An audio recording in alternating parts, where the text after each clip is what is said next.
In this video, I'll guide you through how to cancel an invoice in Zoho Books. We'll move step by step through the process so you know exactly where to click, what each option means, and how to avoid common mistakes. By the end, you'll be able to confidently void an invoice without worrying about breaking anything in your accounts. First, open your web browser and go to the Zoho Books sign-in page. Log in with your account, and once you're in, you should land on your main Zoho Books dashboard. This is the central hub where you can see your overall financial activity, recent transactions, and quick links to different modules. From here, we'll start by navigating to the section where all your sales-related documents are stored.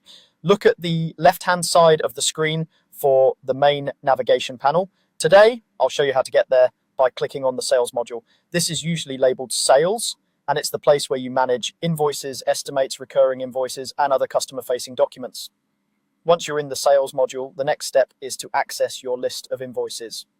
In this video, you'll learn how to do that by selecting the invoices option within the sales area.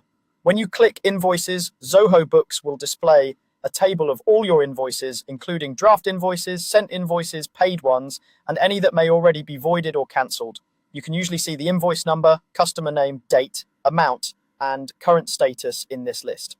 Now it's time to find the specific invoice you want to cancel, or in Zoho Books terminology, void. Scroll or search through the list until you locate the correct invoice. Take a moment to double check details like the customer, invoice date, and total amount just to be sure you're working with the right document, because voiding an invoice is typically a permanent action and can affect your reports. Once you've confirmed the correct invoice, click on that invoice row to open it.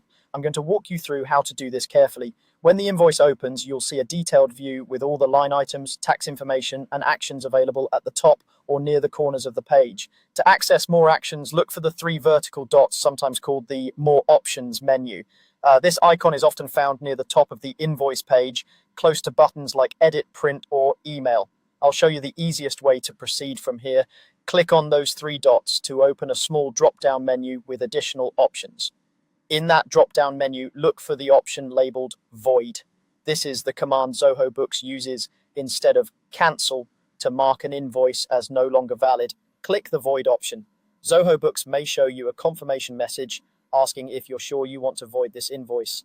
Read that message carefully, then confirm your choice. Once you confirm, the system will update the invoice status to void. The invoice will remain in your records for reference, but it will no longer be considered an active or collectible invoice, and it won't affect your income the same way a normal invoice does. That's all there is to it. You've successfully cancelled or voided an invoice in Zoho Books.